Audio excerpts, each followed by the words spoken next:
通常神医应该上了年纪才对。你这个小屁孩，真的是神医？我不相信。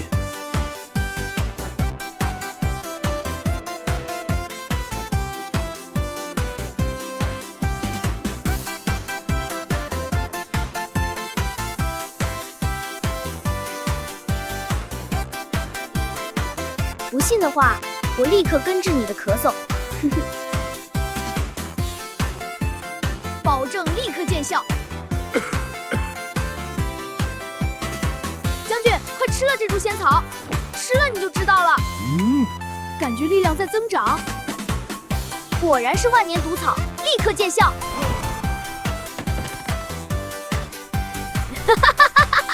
你的灵魂跑出来了。